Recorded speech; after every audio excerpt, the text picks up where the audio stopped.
Welcome to In Case You Missed It with Atlanta News First Plus. I am Maria Moreau, joined by the one and only Atlanta News First anchor, Gurveer Denza, and these are some of the stories that we are following. They're trending online. People are talking about them.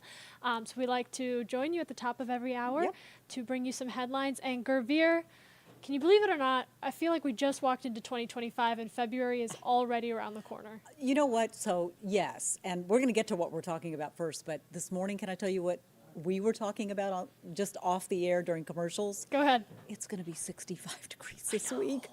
We're like, oh my gosh, January has felt like it's 100 days long.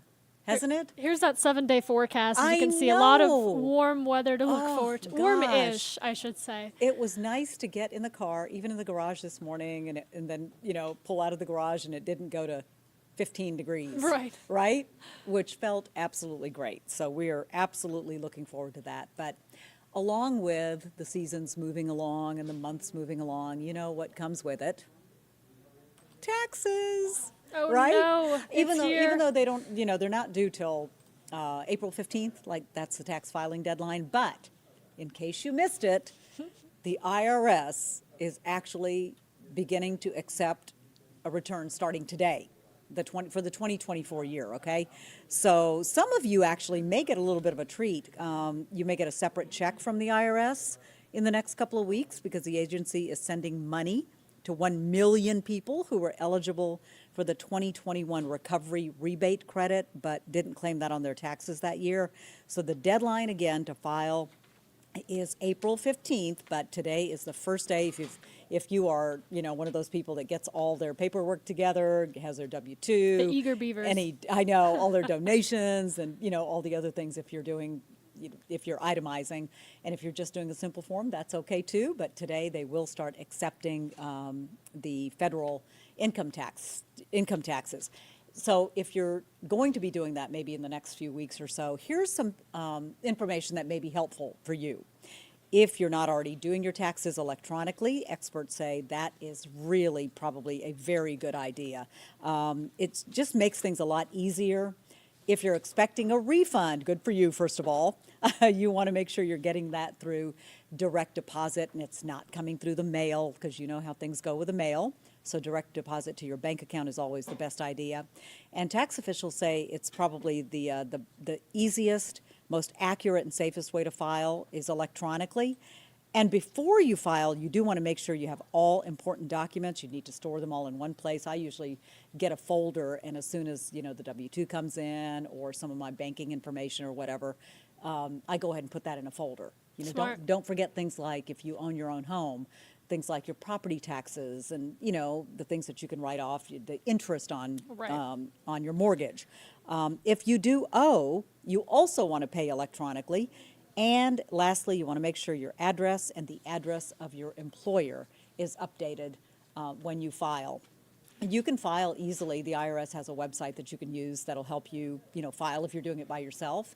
If you pay a tax preparer, you can always write off what you pay them the next year. So I didn't know that. Yes, so keep that in mind too. So I always look back and go, what did I pay them last year?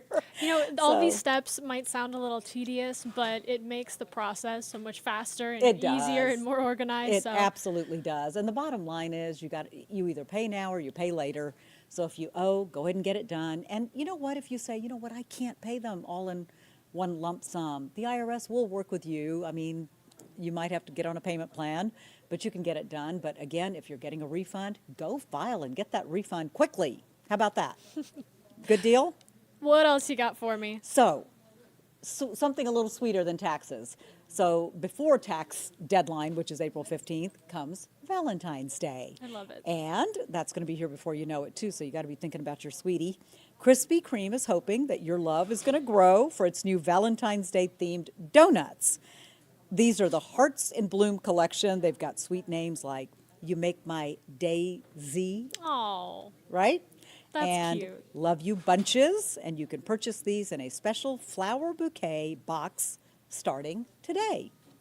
So, fellas, partners, people, It's time to get People on out it. there start- February is going to come faster than you think. Are you a Valentine's girl? Do you like it know, or no? I'm not, but I won't turn down a gift. Well, that's what I was going to say. So I've never, I've been like, come on, it's like a created Hallmark holiday. But like you, Maria. If you put a donut in front of me. Exactly. Or a cookie or, give me something sweet. That's okay. Well, Gravir, thank you so much for joining us. Hey, I want to get into some other stories that have just been picking up a lot of attention on social media. This one centered around hip-hop icon and Atlanta rapper DJ Unk. Right now, the Atlanta community mourning the loss of this young star who died at the age of 43. Now, you might remember some of his more well-known songs, Two Step and Walk It Out, dominating the early 2000s. A candlelit vigil and balloon release was held this weekend in Atlanta's Central Park to remember Anthony Platt, which is his legal name, as a dedicated father, husband, friend, and a pillar of the community. Good chance you've heard this song.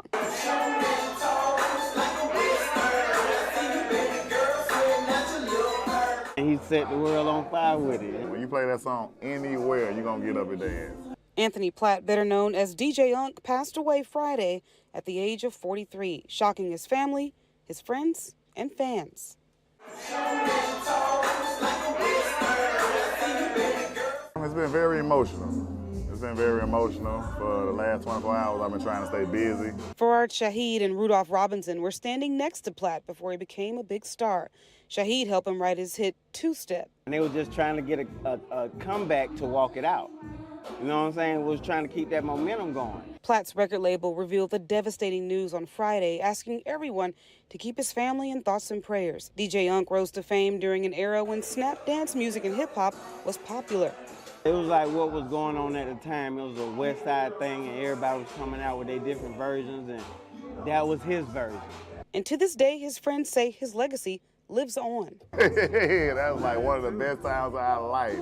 All the work, dedication we put into Big On Records, and we finally get a hit. His friends say he not only made a huge impact on Atlanta, but the loss will be felt around the globe. And I've traveled to some of those places around the world with him, and they knew those songs. Hey, rest in peace to my brother, man. We here, bro.